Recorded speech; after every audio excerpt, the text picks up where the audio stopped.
You are listening to a White Phosphorus Pictures podcast.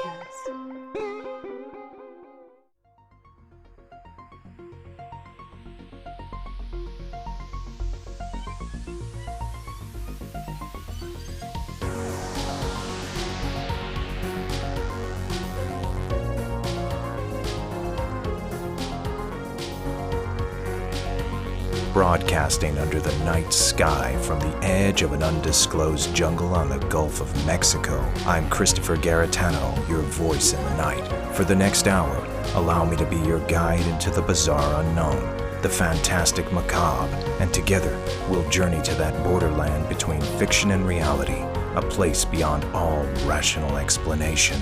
We are now off to the witch.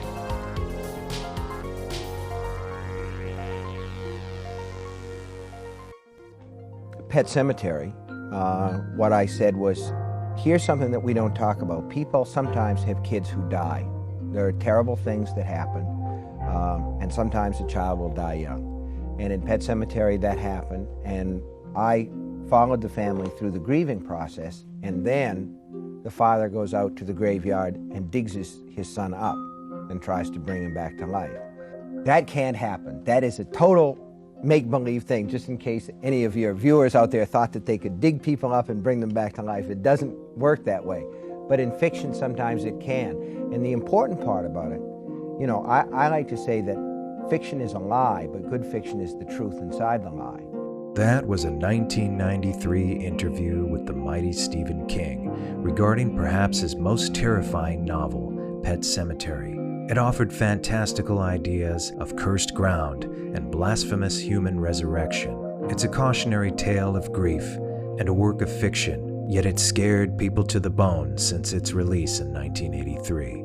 Is there a hidden formula that, no matter its level of unbelievability or stark reality, that is consistently terrifying amongst horror novels and motion pictures? We'll have a discussion with tonight's guest after this commercial break. After these messages, we'll be right back. You are listening to the Off to the Witch podcast, where we explore that bizarre borderline between fiction and reality and all subjects arcane. Journey over to my YouTube channel and subscribe now at youtube.com/@offtothewitch for a variety of extras and special features, including the Off to the Witch mini docs with further insights on many of the latest episodes, as well as previews and behind the scenes of my forthcoming investigative series, Off to the Witch Presents, as well as the anniversary edition of my motion picture documentary, Montauk Chronicles. And follow us on social media.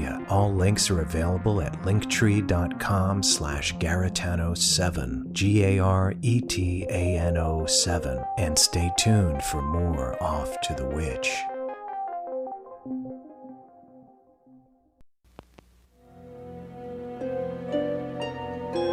If unrelenting fear Hello? is your idea Who's there? of fun, if you have a need to be terrified,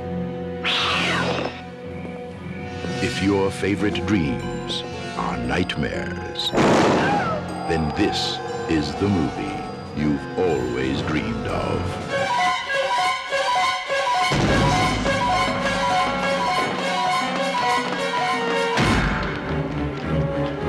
If you can handle more than 100 jolts of 100% pure terror, then you might be ready for Terror in the Isles, a totally unique, non-stop roller coaster ride through the most frightening moments of the greatest terror films ever made. Terror in the Isles. It's only a movie, but it's more than enough.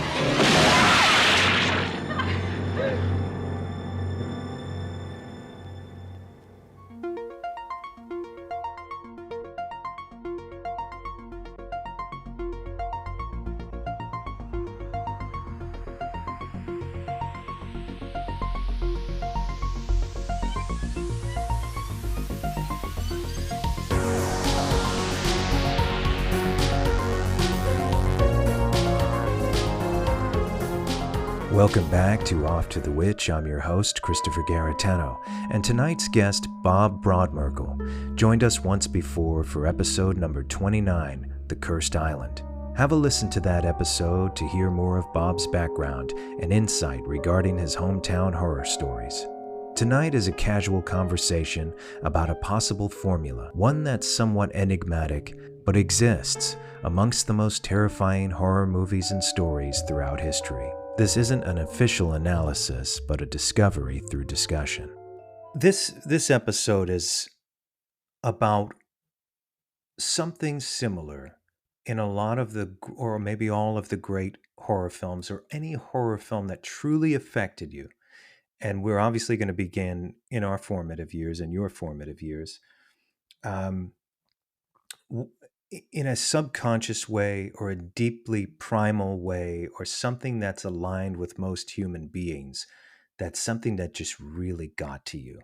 And that the only way we're going to find out if there is a similar formula is to discuss these things. And if we can say, well, yeah, that's what got to me as well, and I think there truly is a formula, then we can discover that, or at least discuss it. So going back to your childhood, um, if you can name a couple of the very first horror films that you watched, or even the first horror film that you watched that truly scared you, and why? Well, that's easy.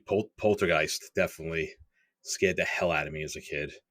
Um, that's just one film. I think I was like 5 or 6 years old the first time I saw it, and like that one scene where the the brother gets like eaten by the tree just scared the crap out of me as a kid. I had trees outside my bedroom windows growing up, and I stayed away from those those windows all the time. It got to the point where that movie scared me so much that I was sleeping in my parents' room. Uh, that movie just scared the crap out of me. Do you, Um, okay, so here's a question.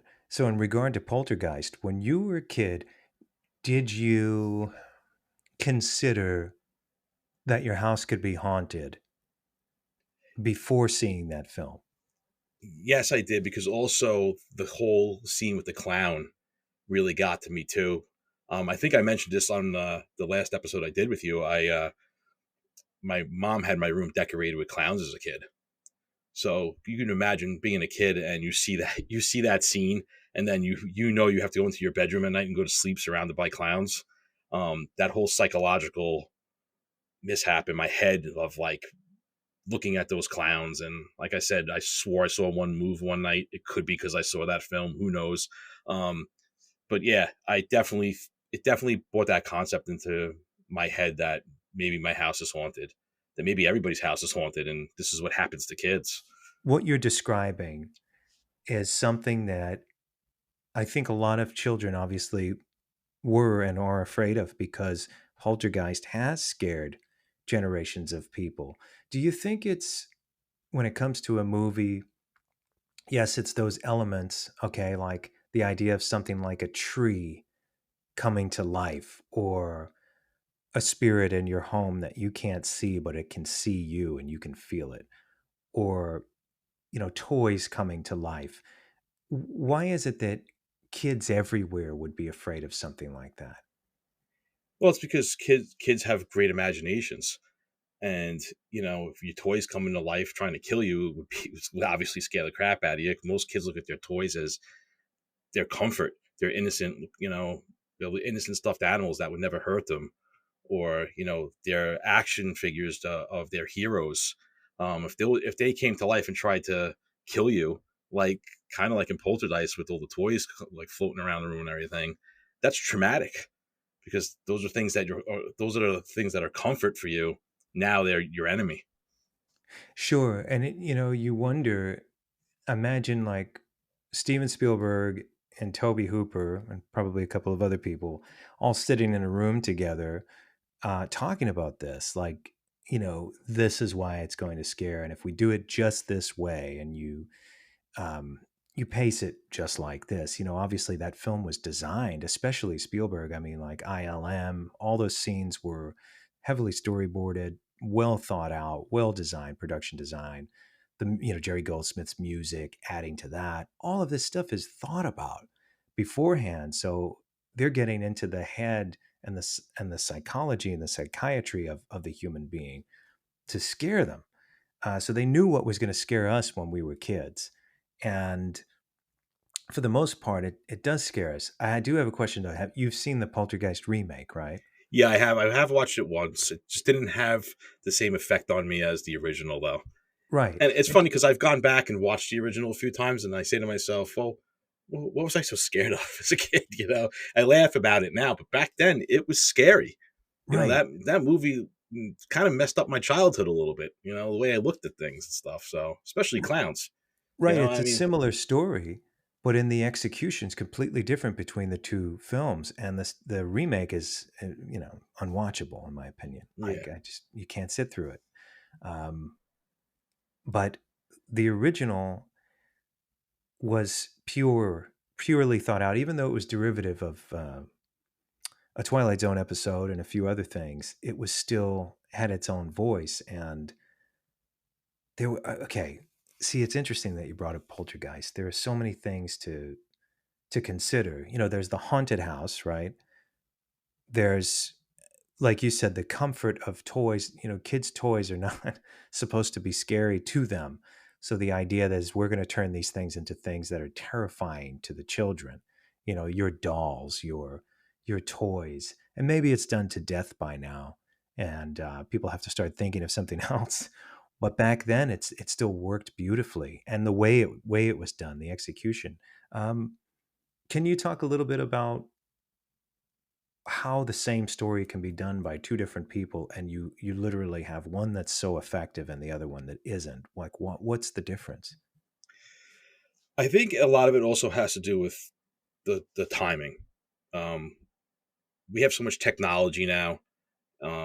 Especially a lot of like my children, I know they're basically like desensitized to a lot of violent things, where I think we didn't have back then in the 80s. We weren't desensitized to a lot. We didn't have as much information that we do now. We didn't have the internet. We only had 30 channels on the television set. We had to go to the movies to watch a scary film in a dark theater. It's different now than it is then. And there's a lot more things to think about too. When making a horror film now, you always have to think about cell phones, where you didn't have to worry about that when we were kids because nobody had a cell phone. Now it's almost like you have to, as a filmmaker, you have to figure out, well, how are we going to eliminate the cell phone in the film? Because people are always going to be thinking, well, why don't they just make a phone call and get help? We have the technological differences was what does it for me. But I think in terms of Poltergeist, it has a lot to do with being desensitized. It worked for us back then because it was something that was psychological that we didn't really want to think about. Now it's everywhere. You have all these paranormal TV shows. You have, all these things online. You have YouTubers going to these haunted places. So a remake of Poltergeist isn't really scaring future generations like it did us. This current generation, and not just the young people, but everybody has changed a lot. And so I think this is, in this day and age right now, why conspiratorial and mind-bending horror, technology horror, all that stuff does so well because we are so immersed in that world. So you mentioned the cell phone. Stephen King wrote a book called Cell. Yeah. The movie doesn't even compare to the book. No, the book was so much better. Yeah. And that's one aspect of it, but you could take the modern technological horrors to a level, it's as far as your imagination can go, to a place that could be absolutely terrifying, absolutely terrifying to this entire generation and forthcoming, considering how technology can be hijacked, how the mind can be hijacked, all that stuff. I mean, that do you believe that that'll be a lot of modern horror? Yeah, definitely. I definitely do think, because you have to consider the times, especially with, like I said, technology. I feel like horror films are going to have to adjust to that. I mean, unless you're making obviously if you're making a time period piece, like it takes place, back before cell phones existed. But for modern day horror, you're gonna have to consider all what technology has to offer and how you're gonna work around that. Right. I mean, if you look at, let's say, Ridley Scott's Alien, the first one, still a terrifying movie because deep in its concept, first of all, it looks beautiful. It looks better than most movies that take place in space that are all rip-offs of it, even to this day. But they have like retro tech in it. So like a lot of the TV monitors are obviously from a different time, Yeah. but it's great. It's such a great movie. It's like almost an alternate reality. It's wonderful. But the idea that, we finally do get to another planet, and now you have this parasite, okay, that you discover, and it enters your body and uses you as a host, is a very real thing because it's happening right now to a lot of people, here on this planet. So imagine an alien situation, and obviously they knew that back then. How did were you very young when you first saw Alien? Yeah, I think I probably sort of, I know I didn't see it in movie theaters. I know I saw it when it came out on VHS. Um, I was probably like maybe like 9 or 10 years old, I believe, when I saw it. And, it was one of those films that scared the crap out of me. All these films that take place in space on spaceships with aliens on them, have always like freaked me out because it's the claustrophobia of not being able to escape. You have no choice. You're stuck in this spaceship that's maybe a few 100 feet long and maybe a few stories high, and you're trapped there with the monster that's trying to constantly kill you. There's no way out unless you have some kind of escape pod, but then again, where are you going to go if you're in deep space? So you have no choice but to fight and try to kill this thing and take back your ship, but it's like that, you have that claustrophobic feeling. You're in the middle of nowhere. Sure. And here's the thing, like that exact thing it's very possible, no? I mean, like, what's the probability that eventually we're going to end up in a place that maybe we'd be a little too overeager and we graze or touch things that we're not supposed to, and then the body just begins to change and transform, get sick, diseases that are not considered, because we just think we're invincible. We finally got to this place, and are we not considering that the parasites on this other place are going to be much worse than they are here, like, Yeah, exactly. um It's and a scary thing to think about, and it's yeah, even like, like meteors that crash to Earth and stuff like that. They have bacteria on them. We hear about it all the time. What are the chances of us contracting something from outer space that can considerably wipe out human life on this planet, or all life on this planet? It's just these are things that I think about all the time that scare the crap out of me, especially with COVID. When we had COVID, a few years ago, it's like shit. All those sci-fi films that you were watching and books we were reading, there's it's kind of coming to life. And I working in healthcare, I worked through that. I saw it firsthand what it could do to people. sure. I mean, Yeah, how close to the stand in many ways that really was, and is. Look where we are. We're not completely out of the woods yet.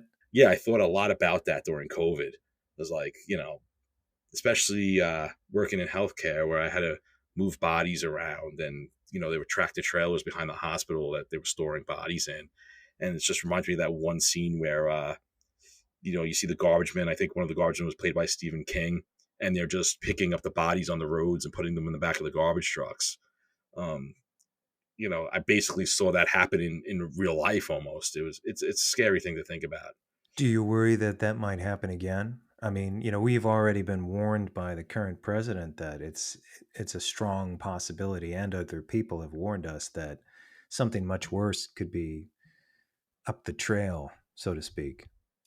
It definitely could happen again. I think we'll be more prepared for it this time. We were not prepared for it at all when COVID first hit.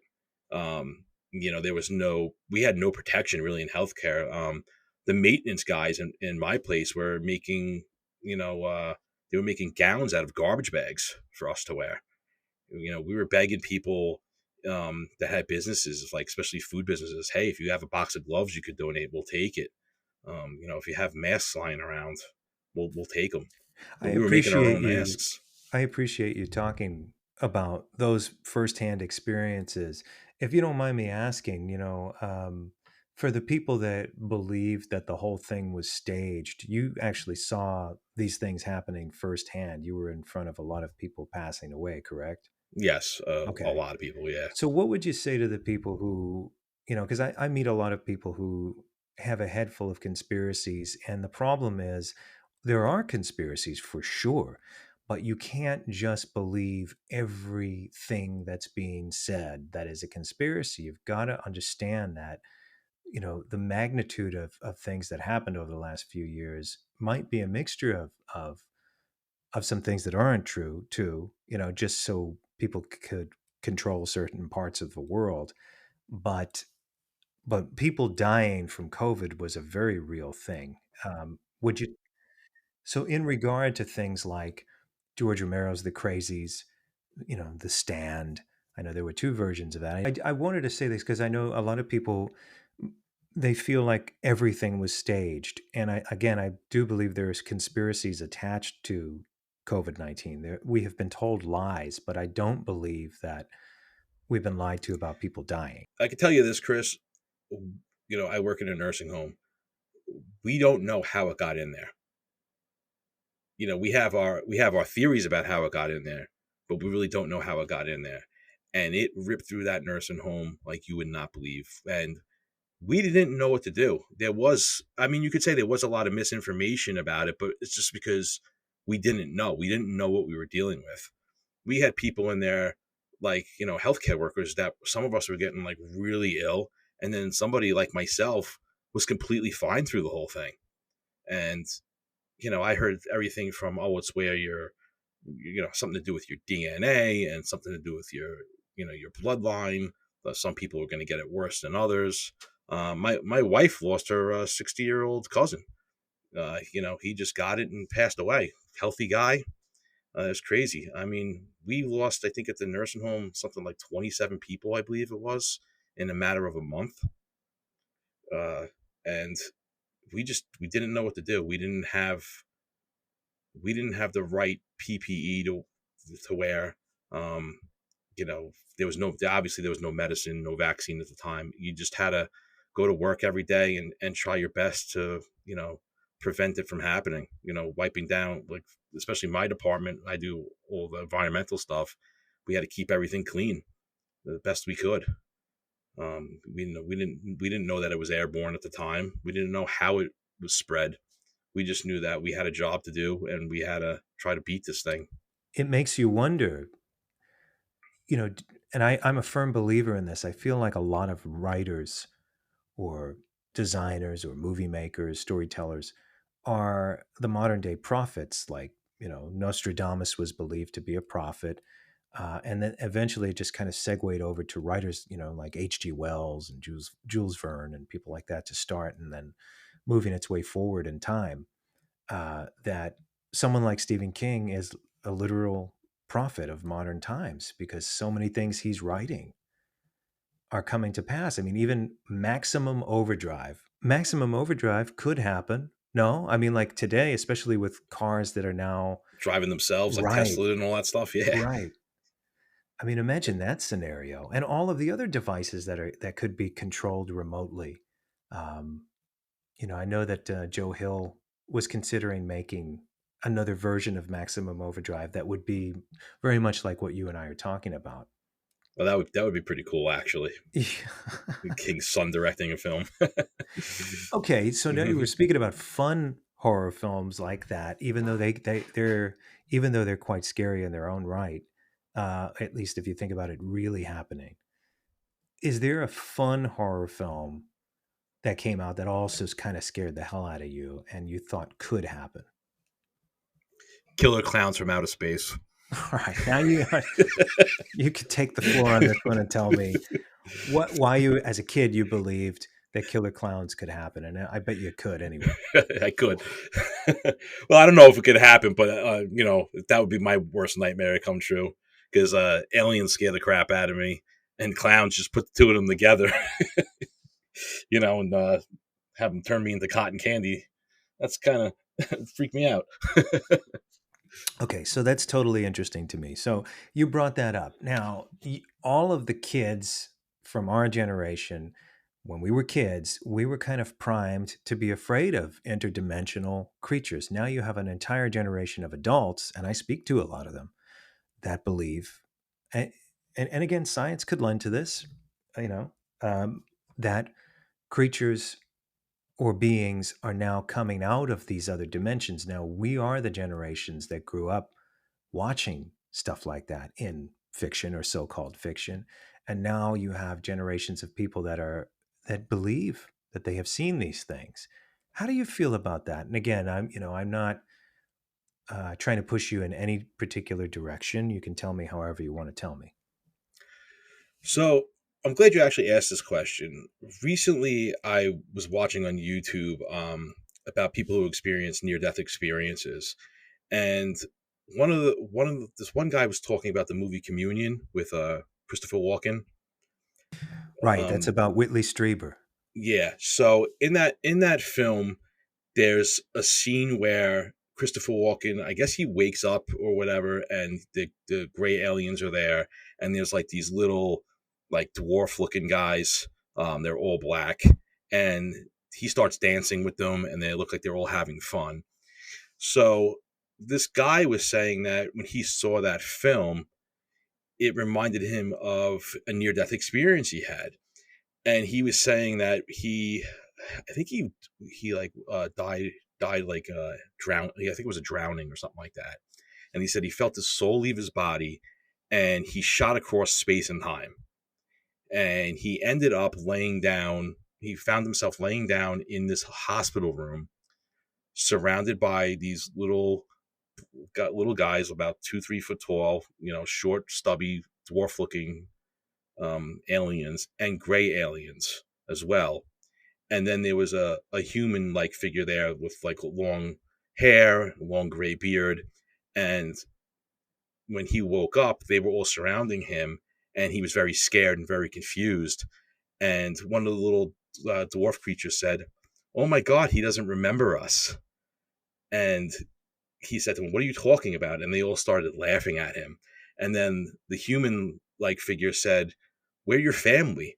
You just forgot because you went on a trip, and we helped you through your trip." And they started to explain to him how he was living this life on Earth, that he was transported to Earth to learn about experiences, feel pain, feel pleasure, what it's like to eat food, what it's like to, have fun and experience all these different things that we experience as a human being, and that they were his real family.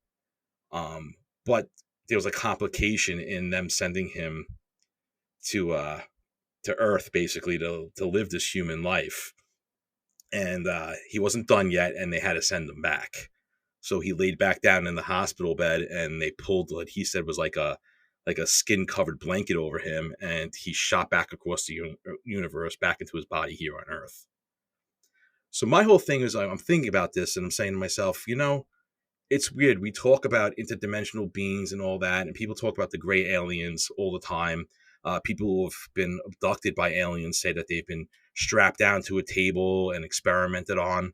What if really this is what's going on with us? Like, what if we do have another family on the other side of the universe, and this is almost like kind of like the Matrix in a sense. We're coming back here to just experience what it's like to be a human being, but our real lives are where when we pass away, we go back to our original family. I mean, we must consider that as a possibility. We have so much of it in story that we tell. It's almost like we inherently know. And then the other thing is that's curious about this is that perhaps part of the rules of the game, or the ride, as Bill Hicks said, it's a ride that we're on, would be that we're not allowed to know until it's over, because none of us have been able to fully discover or decipher it. Like, we get close, we have ideas, we hypothesize, but like you were saying, it's when the ride is over, that's when you'll see everybody.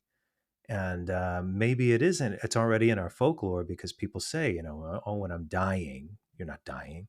When I'm dying, I see all my relatives welcoming me. Well, maybe we're getting off the ride and everyone's like, what did you think? Imagine it's like, oh my God, imagine if it's like that. Yeah, no, it's such a mind blowing theory.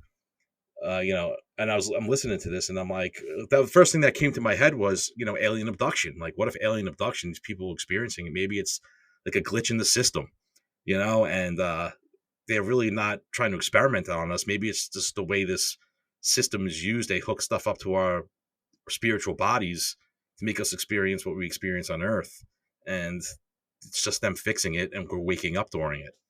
I mean, it's a mind blowing theory, but hey, Yeah, it's it's certainly a lot to think about, and not a bad thought, because I'm not part of the camp of people that believe when it's lights out, that's it. Like it just doesn't make any sense. There's a million other things that make sense before that would. Sorry, I just don't buy it. Um, and so, okay, I mean, for some reason I thought of that slasher film from the '80s, April Fool's Day, yeah, I where remember that film. right, and so like the main characters think that everyone's dead. They get into the room and everyone's alive at the end, and it's one big joke. I don't know. That whole scenario just made me think of that for some reason. It popped into my head. So, um, yeah, reeling it back to earth for a second. Yeah, exactly. And again, I've thought about this. I believe that there's much more, and that we are, like when Roger Ebert, the film critic, died. He had said before he actually expired, he was like, "Oh, this is all one great big hoax." And he said that to his wife. Now he couldn't speak, but he had typed it in his little machine, and then he died. And he was a big fan of that movie Dark City, which it Yeah, was, he was. aliens hoaxing the human race. Yep. Okay, but one movie that unanimously everybody can agree upon that is terrifying and also one of the greatest movies ever made. Some people say it's the greatest movie ever made. Is Spielberg's Jaws. And that movie was so perfectly done. And even in its, I don't know why everyone says that the shark looks fake. It never did to me, you know? And when people bring it up and say, oh, it looks so fake, it's like, that was never a thought that crossed my mind. I bought that movie 100% regardless of the shark looking fake or not. And we're talking about the only Jaws, in my opinion, Jaws 1. The We're not first one, talking yeah. about, I know the Italian part 5 was the best one, but Jaws 5, a lot of people don't realize that one was made. I think I saw that once, and I don't even remember anything about it. they didn't respect copyright law, so they were just like, yeah, let's make a Jaws 5. But no, the first Jaws. Do you remember when you first saw it? I know I was young, and that first scene was terrifying. With the girl swimming at night, and she just gets pulled down, and you don't even know what did it to her first. What grabbed her, and honestly, I think that's the reason why I don't like swimming in the ocean, especially the Atlantic Ocean here on Long Island. My wife makes fun of me all the time because I hate the beach. But my thing is, I don't like, because of that movie, I want to be able to see and swim in clear water. I want to be able to see what's below me. And you've lived on Long Island. You swim the beaches out here, and it's the water is very sandy, very brown, and you can't see anything. So whatever's underneath you, you don't know. And we've had a lot of shark attacks here on Long Island in the past few years, and you won't catch me out in the ocean. No way. I'd rather prefer to swim in a lake. I go to Lake George all the time. You could practically see to the bottom of that lake if you go to the northern part, and I'm perfectly happy swimming there. But you won't get me swimming in the ocean because of that movie. But do you ever wonder, even swimming in Lake George, that there could be something in there that could take you down and devour you? Well, they do say that it does connect to Lake Champlain, and they have the Lake Champlain monster. But I don't think the chances of that happening are very slim. I think the worst that could happen to you in Lake George is you get bit by like a alligator gar or something like that. Maybe an otter comes out of the water, but no, in the lake. Taking that to a subject I've been covering in one of my latest show episodes are gators and crocs, but the concept that something is in the water, in the dark areas beneath you while you're doing something as innocent as swimming, that you could be devoured by a hungry, savage monster that doesn't give a shit if your, your feelings just Yeah, sees you as food. that's food. Yeah. Yeah. I had And I had a friend that I grew up with who actually got bit by a lemon shark, and it ripped out the whole back of his calf. And the scar that he has there now is actually of the shark's mouth. You could actually see the teeth marks, the jawline, and everything. Just to add fear to the factor of me not wanting to go in the ocean was having a friend that when he was 2 years old got his calf ripped out by a lemon shark. It's it's horrific. Yeah. Do you think that now that's an old fear, but that is deep inside of us? In other words, a primal fear. Yeah. yeah. When Mm. we were, early man was much more prone to be eaten by something than we are now. Disease can eat you, and parasites and all kinds of things can eat you from within. But, to be devoured by a giant animal or a giant fish is kind of rare unless you're naive of the wilderness. But we still, if we see it and we read about it, it's absolutely terrifying. And, these days I do my best to avoid going into any of those situations, like I know how dangerous the wilderness can be. And some people just aren't like I've seen people, having Instagram, right? You're seeing people alone, like young, fragile females out there to get their selfies in the wilderness, um, have no idea what they're up against. They're not really thinking about it, and it's odd how how these horror films have been out there, yet I don't know. Partially, I think some people are more afraid of the supernatural than they are of the natural. Yeah. Well, it's like I met this guy a few weeks ago at a brewery that I go to. This brewery 27A here on the island in Lindenhurst. Great place. I'm gonna give him a little plug there, Chris. I hope you don't mind. No, But I don't mind. I met this guy there. He came in one night. He was from the most northern part of Alaska. I forgot the name of the town, but he said it's the same town that they based the movie 30 Days of Night on, that vampire film. And he was telling us about his life there. And one of the first things he brought up is that the sun will not rise there until April 10th. So it's in complete darkness. I think he said it's a town of around 800 people. And one of the biggest problems they have in that town is polar bears and grizzly bears. The polar bears are coming right into the town sometimes and just walking around looking for the next meal. He was telling me that they actually build the houses with 2 front doors. So they have a front door that is out, like they have 2 front doors. So it's a front door, then there's like a little foyer, and then the second door to go into the house. Now, that first front door, it's actually against the law in that town to lock that door because of polar bears and grizzly bears. You have to give people a place to escape to.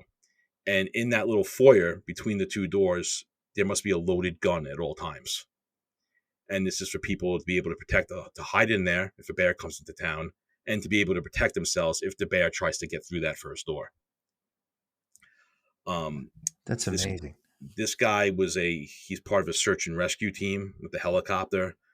And like you said, you see these people on Instagram in the middle of nowhere taking selfies, some kind of animal behind them and they're getting too close to an animal. He was saying a lot of people like to go up there, especially hunters, that, these wealthy people from California come up there with their rifles and wanting to shoot themselves a reindeer. And, they want to go live out in the wilderness for a few days. And a lot of people go missing. and most of the time they go missing. He was telling us he would find body parts just in the woods somewhere, and they knew a polar bear had gotten hold of them and killed them, or a grizzly bear. He had just one incident. He was telling us, he actually showed me a video. It was a father and son that were in the wilderness there. They came across a cave, and I believe it was the grizzly bear came out of the cave, attacked the guy, ripped his nose and his jaw off. And his son, the guy actually got lucky. He was able to reach for his handgun and put the gun underneath the bear's jaw and pull the trigger, and he got one round off and he killed the bear. But his son actually recorded him, and he was talking. The guy had no jaw and no nose. Like, all you just saw was his eyes and just blood everywhere. And he was able to talk because he was like an EMS. He was EMS, so he knew how to clear his throat to be able to talk. And he was actually giving his last will and testament in the video to his son. Wow. And he ended up living. He ended up having all these major surgeries to repair his face. I know he said something about they grew his nose with using stem cells. He had to go to Sweden for that, and they were able to regrow a nose and implant it on his face. And I saw before and after pictures of it, and they did a really, really good job. He even has the bear hide is the rug in his living room now too, and it's still got the bullet hole in his head. But it's just crazy that, like, we think we're safe living in cities and towns here, here in the lower 48, but these people, they're not at the top of the food chain there. The polar bears and the grizzly bears are.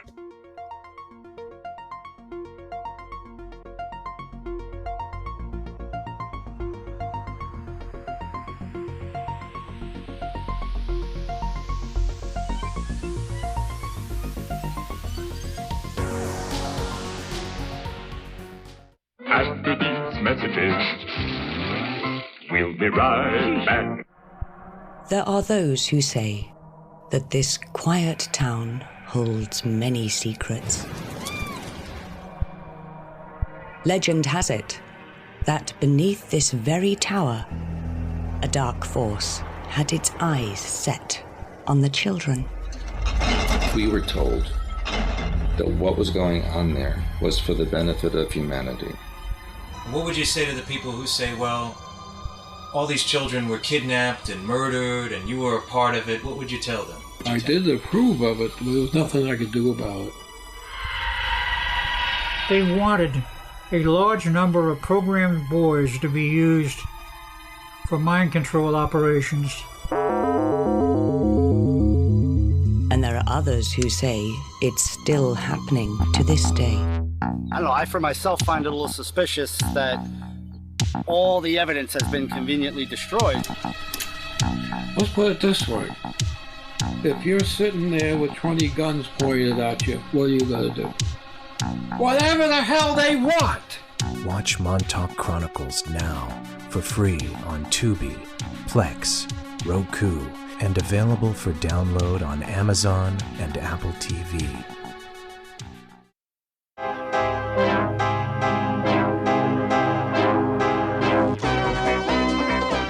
This series presents information based in part on theory and conjecture. The producer's purpose is to suggest some possible explanations, but not necessarily the only ones, to the mysteries we will examine.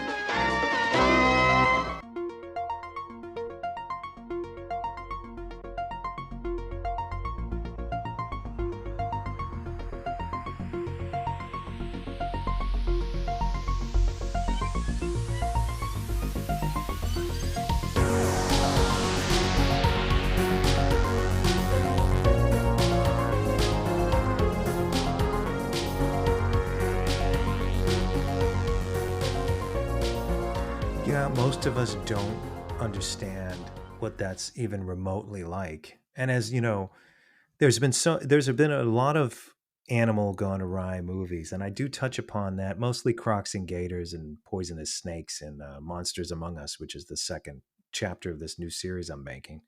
And I talked to a lot of people that were attacked by these things, and families of people that who had someone die in an attack, but it's a different reality. You and I grew up in the suburbs of New York City, and it's a different type of jungle. It really is. New York City is in itself, and even the suburbs are. We had other things we had to deal with, but not these giant animals that could devour us. However, you move to a place like Florida, where I'm at now, and the game changes completely. You could be walking your little dog in the backyard, and a gator could kill you both. And it happens. It happens all the time out here, every year.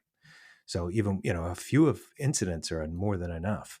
So it's a reality out here. And some of the things I learned also about crocs killing people, where this conservationist and biologist, John Brugan, who I spoke to, were dealing with people in Africa that were being stalked by crocs. Their kids were being devoured, grown men were being devoured. And he was teaching them, even though he's a conservationist, he was teaching them how to deal with them and kill them. And I saw something on TV about that not too long ago. He may have been in that. Yeah, it might have been him, because it was it was like a tribe or something that lived along this lake side. I think it was close by that connected to the Nile River, and this Nile crocodile was just coming into the village and just grabbing people. It's amazing. Yeah. And again, there's some great alligator films. The one with Robert Forster is fantastic. That's the one I think you grew up watching too. It was a drive-in movie, but it's great, and what did we have? The 4:30 movie in the early 80s, where they would play movies like that. But there was this urban legend in New York that if you flushed a gator down the toilet, yeah, right, and they would survive in the sewer systems. There's truth in that. And recently they found the gator not too long ago, a year or two ago. Somebody had let one go out east here on Long Island. I think it was in Shirley or Riverhead or somewhere, and they found the it wasn't a big alligator, but it was roaming around in the woods out there, and now they have it in the aquarium.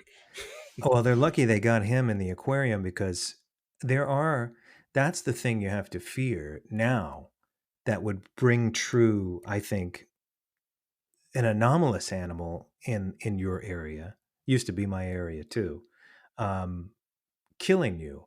And that's a horror story in itself. So there are eco-terrorists out there. One I won't name that we both know was kind of telling me, hey man, I put some snakeheads in the pond just to see what would happen. And it's like, no, you don't do that. Those things are vicious. They get huge, the snakehead fish, they're monsters.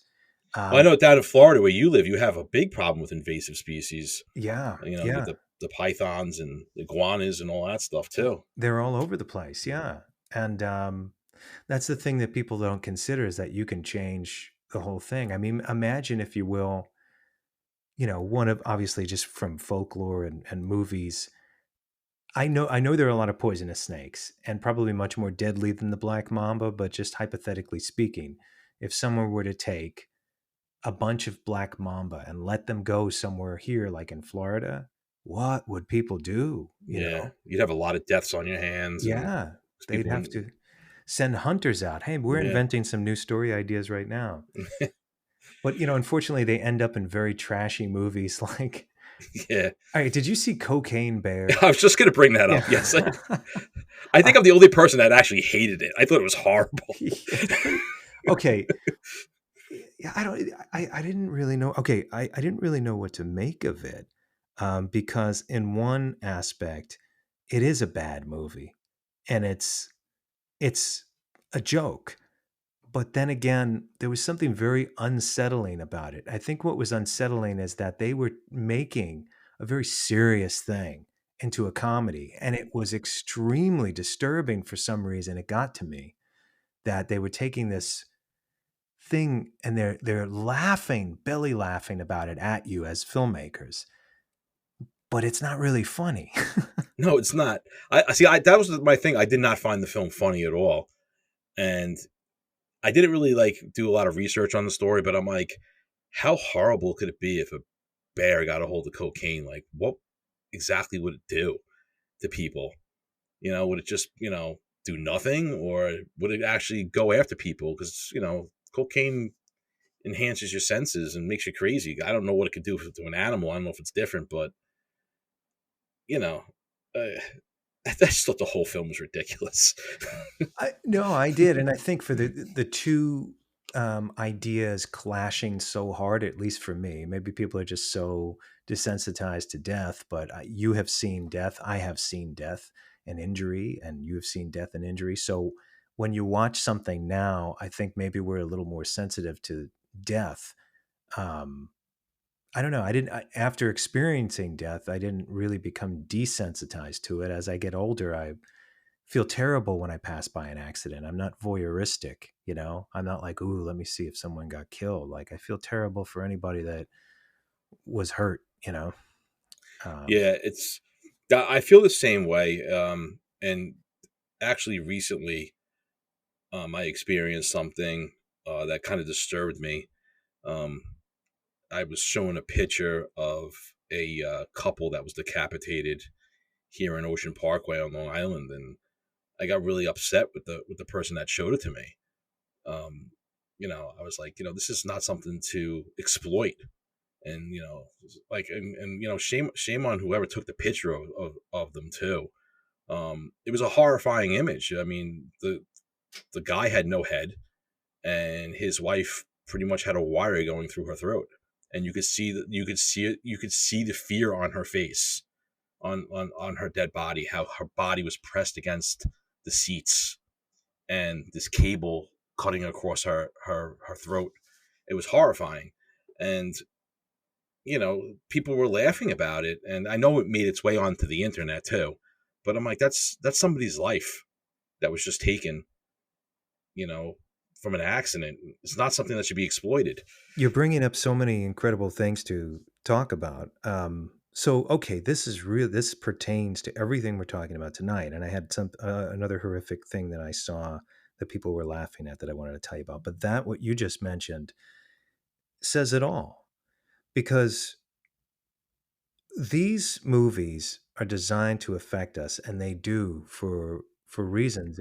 If we're in touch with life, now you've seen a lot of things in your life. I have too, and it's almost like I would have been desensitized to that photo. I don't know if I would have made fun of anybody in a car accident back then, only because I experienced tragedy at a very young age. But it would not have made me as sad and empathetic as it does now when I hear about somebody getting hurt, you know?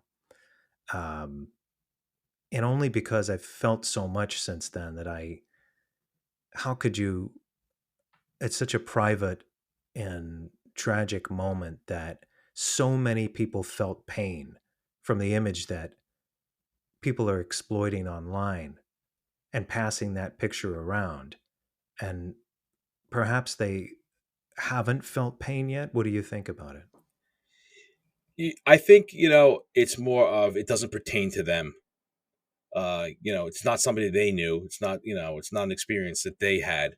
So in a way, to them, it means nothing. It's just another death. It's just another car accident, and like you said, we see it in the films that we watch, the horror films that we watch, the horror films that we make. But I think, and it's kind of what we're talking about right now, horror always has a message. Horror film is not effective if it doesn't have a message, if it doesn't pertain to social issues or what's going on in the world right now. It's our experiment in fear. That's what horror films are. They're there to, it's almost like, you're entertained, but you're also, in a way, you're making people think, you're educating people about certain things. You're opening people's minds. That's what horror's always been to me. If I watch a horror film and I can't relate to it in some way, then it's not a good horror film to me. So that's what I think it is with people, like, that exploit images online. They think it's funny. It's just that they really haven't gone deep into that experience yet. And I'm not necessarily saying that they're bad people for doing it, but I just feel like people don't think in terms of, when bad things happen, if it doesn't affect them, then they have this attitude like, who cares? Yeah, but then there are those of us, I didn't know the people in the car. I know what you're saying. That's exactly, and you're exactly right about those particular people. Then there are those of us who, Who do care? our heart goes out to Yeah. whoever's hurting from that, and the people that it happened to. A similar image I saw, not human, but two animals. There was a big gator attacking a turtle, and it was a female turtle. It was probably one of the most horrific things I've ever seen. And it, there were a lot of people just giggling about it. And the alligator was biting onto the turtle's undershell, and then eggs started pouring out of the female turtle. It came across me because these things are like shoved at you on Instagram. I look up animals a lot, and then sometimes that garbage shows up. But then again, is it garbage? It's nature. And, Yeah. The alligator has to eat, I suppose. It's a monster, but there are people that love alligators too and try to show you that some of them are not these vicious beasts. They have to eat. They eat their thing, and nature is violent. It is violent. Yeah, And I was just going to say that. It's not a Disney film. So I tried to look at it in two ways, but I couldn't get that image out of my head. But there were some people sympathizing for the turtle, and that the fact that it was going through this horrible torture of being eaten alive. And that is why something like Jaws terrifies people to this moment, to be in the position of the turtle or in the position of Quint at the end of Jaws, or the Chrissy character that you mentioned in the beginning, being pulled down into the dark water because she just goes for a swim with her, new boyfriend. That's happened to people. That's the thing. It's very real. Now, all of this interdimensional stuff and the hauntings, I also believe are real, but these things are, in some of our backyards. I mean, you live on an island where someone can get eaten by a shark or other creatures, right? If you go into the right side of the water. And out here, that can happen. That happens a lot. And other places in the world, into the wilderness, you're eaten by a bear. I don't know about a cocaine snorting bear, but so yeah, it's funny you brought up the, you see those videos online of animals eating other animals. I don't know why this bothers me so much, but I can't stand watching videos of like people like filleting fish, or like cooking, like, cooking crabs and stuff like that, boiling crabs alive. That bothers me so much. And I think what bothers me about it is, I say to myself, well, what if there's a higher species, or that would do that to us, look at us as food? It goes, you think of the Twilight episode, To Serve Man, for example. It just, that's like, I feel bad for those animals when like we're the ones cooking them and eating them, and like you show these people like grabbing these fish out of like a fish tank, in a restaurant, and just like slicing it up right there alive. You look at films like, Texas Chainsaw Massacre, for example, the whole chili thing. It just freaks me out. And yeah, and see, that's the thing. It could happen to us too, It probably does in a way. I mean, we disregard the possibilities. We turn a blind eye to the horrors that we cause. Animals, and even our own people, our environment, everything. We turn a blind eye to a lot of the things we do. We ignore what we do. And you had mentioned just now. You talked about if a higher species, a higher intelligence, used us as food, perhaps used us as a host. We talked about Alien earlier, but John Carpenter's The Thing, I mean, I think is a great example of something very elaborate and different. It's not just a disease. That's an intelligent alien that shapeshifts and uses us, absorbs us. And oh, wow, does that offend our senses? It's terrifying. But what if you put yourself in the position of the crabs that are being boiled, or like you had just said, flip it around. Put yourself in the position of these animals that we slaughter constantly for our food, and then that we don't need to in a lot of cases. We could eat something else, but we decide to torture these things and slaughter these things and take these things from their environment. And again, I'm not making protest right now. I'm just discussing the psychological effect of something, let's say, like The Thing. Why is that so horrific? It was so horrific that it almost shut down John Carpenter's career. It wasn't a bad movie, and No, it was by a any great film. sense, yeah, it's one of the greatest ever made. In my opinion, it's right up there with Jaws. But it was so horrific and so offensive to human existence. Yeah. Well, it's like Um, that one scene where they're all in, they're all gathering around to try to figure out who has the thing in them, and they're taking the blood and they're putting it in like the little petri dish and what are they, like electrocuting it or something, right? If I remember correctly. And then like the petri just dish was like, heating up a wire. yeah, it was like a what? Yeah, and like the thing would just like explode, and then they knew who had it in them and who didn't.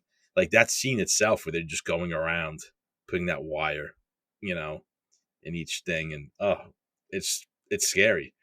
And thank God at the end, Kurt Russell's character had the sense to just you know kill everything around, including himself. So, Well, I have an yeah. odd feeling we're going to see another one. I know that that Blumhouse has been coaxing John Carpenter to do a sequel, and Sequel. he has talked that he has certainly considered it. And obviously, Kurt Russell is having another golden age in his work. Wasn't the remake like kind of like a soft reboot though? Also, Well, I it mean, I was only watched it. it was I a watched prequel. prequel. Yeah, that's Yeah. right. Yeah, I only watched it once, and it kind of just slipped my mind. I just remember the ending. I didn't think it was awful. It just didn't have. Every filmmaker has a voice, and every filmmaker has depth. And I think that the person that made the prequel cared enough to try to make it like John Carpenter the best he could, but he's not John Carpenter, and he's not John Carpenter in 1982. Exactly. And John Carpenter in 1982 knew he was making a masterpiece along with Rob Bottin, Dean Cundy, Ennio Morricone doing the score, Carpenter doing stuff. It's like they knew they were making something, but when the studio sees it in the end, and obviously they saw it before they distributed it, they must have thought it was good. And then all of a sudden it just starts offending audiences. The summer of E.T., Yeah. So I remember that box cover in the video store too, growing up with the you had it was like basically like the coat that they were all wearing with like a light shining out of it, right, and like it was shining into the thing.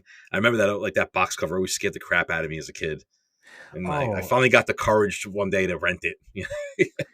I mean, it's one of the most violent movies ever made if you really think about it. It's just wow, what happens in it. I know it's fantasy violence, but it's still violent and very gory. And I was afraid of my family dog after that movie. I was worried that the thing was in the dog. It was what was it, a German Shepherd or Belgian Malinois, right, in the film? Yeah. Is that the type of dog you had? No, I just the idea of the thing being in your dog. Yeah. But yeah, that was terrifying. It's still terrifying to this day because just on a final note on the thing, before we move forward into the last discussion, it could happen. Once again, I think there are bacteria on this planet and certain fungus and in The Last of Us, which began as a video game. Yeah, it was a fungus, like a mushroom. Sure. Well, that exists in nature. It does. Because it affects Amazonian ants specifically. That's right. Yeah, I've seen that before. Right. But if that mutates into a human form, I'm not saying it's exactly like the thing, but it's enough of the thing to make not a very good ending for us, So I think maybe as a primal fear, we know that the monster within or the bacteria within or the parasite within is very possible. Now, alien parasites, I'm sure they exist too. So and I just, obviously we don't know the answer to this, but what do you think about the fact that once again, science fiction writers as prophets are channeling these things that somewhere out there's something just like the thing? And you know what? There probably is. You know, whether or not we come in contact with it in, you know, the remainder of the human existence is yet to be known. But I mean, I feel like the more we think as humans, and like you said, like it's not so much really being, it is like being a prophet in a sense, because I feel like every science fiction writer or every horror writer that's existed in time, somewhere along the line, there's a lot of truth to it, or it's truth that's yet to be discovered or yet to be invented with technology. Um, you know, the fact that something like that exists is I think it's highly probable, definitely somewhere out there in the universe. Well, let me know when it gets here because I think that's the time that I don't know. I'll freeze myself in ice. Who knows? Yeah. That is not a way to go. Remember when? Any one of those guys that died from the thing is not any way you want to go. No, not at all. But okay, so we could have gone through 100 different horror films tonight. I did want to talk about The Shining because it also has its unique reasoning, I think, for being so terrifying. And it's yes, hauntings are terrifying, but I think what makes The Shining truly terrifying, more so, is the destruction of the family and the father figure becoming something to fear. Um, Tell me how you feel about that. Um, you know, a lot. I almost feel like the Kubrick's film is, you know, we all know it's different than King's book. I mean, I know it's always been a big issue.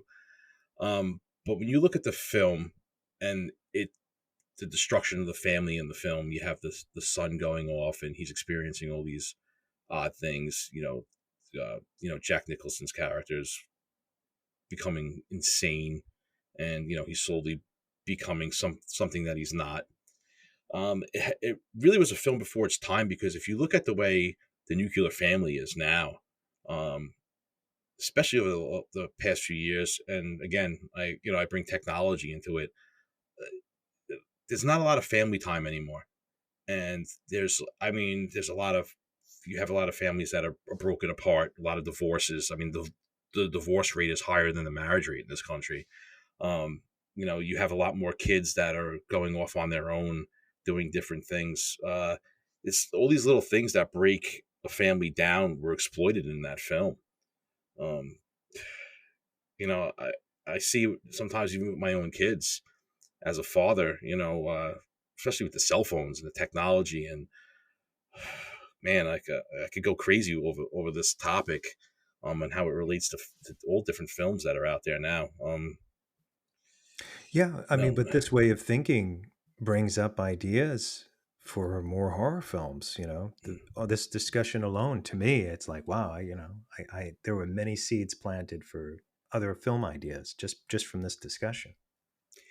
And you know, it's also like you look at The Shining and what went on in that film and how it ends, and you know, there's that supernatural element of like, what if there's these spirits or these demons and that are taking over people's bodies and making them the way they are.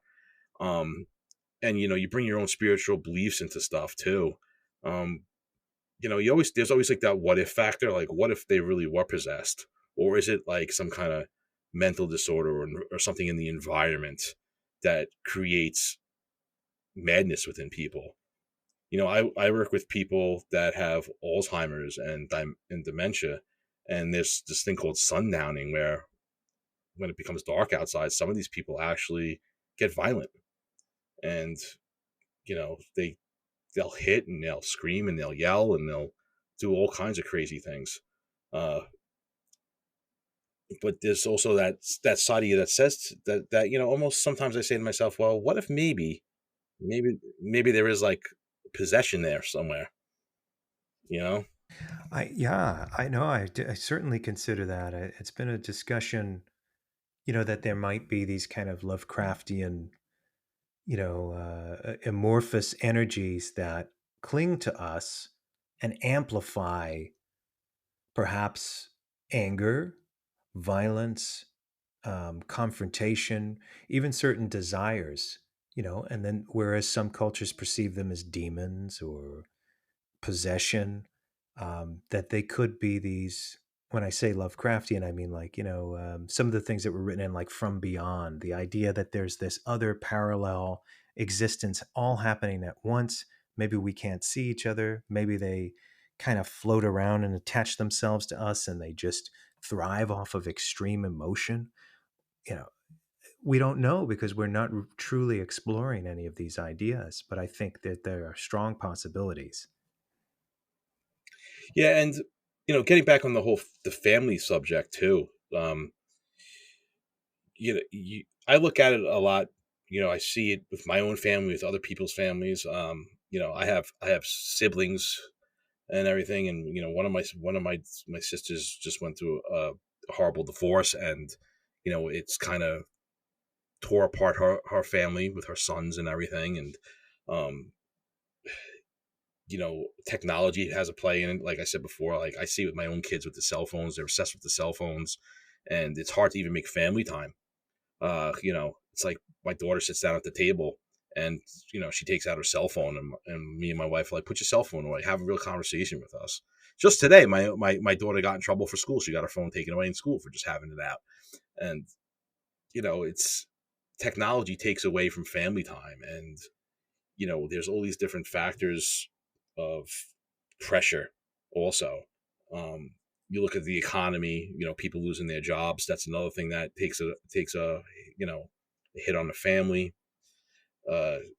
And I feel like there's the horror films out there like The Shining and Hereditary, like that exploit that destruction of the nuclear family.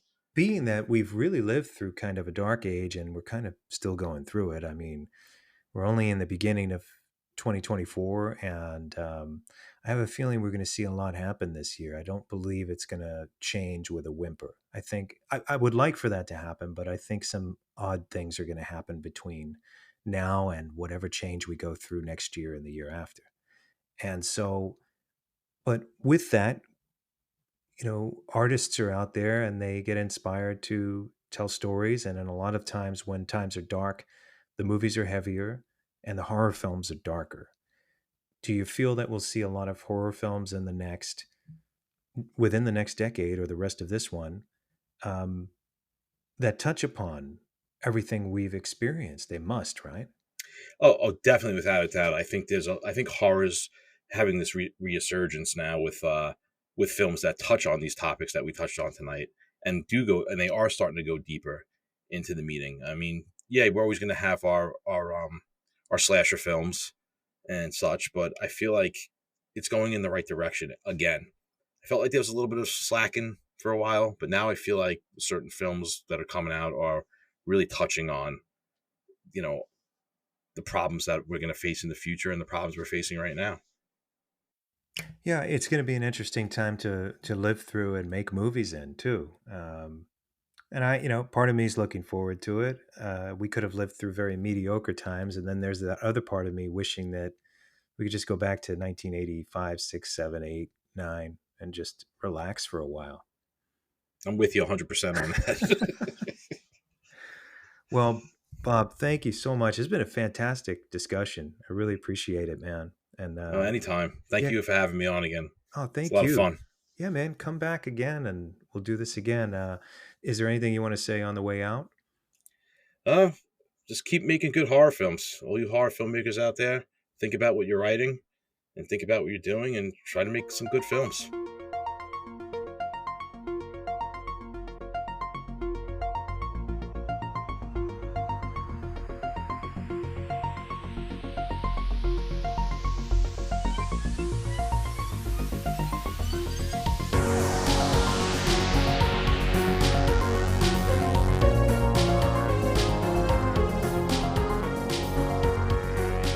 Welcome back to Off to the Witch. I'm your host, Christopher Garatano, and I want to thank you for joining our conversation tonight. It's interesting to know why we're triggered into fear by way of fiction. There's something, whether it be terror or joy, that we all share, and it proves that we're more connected and alike than we allow ourselves to know. Until next time.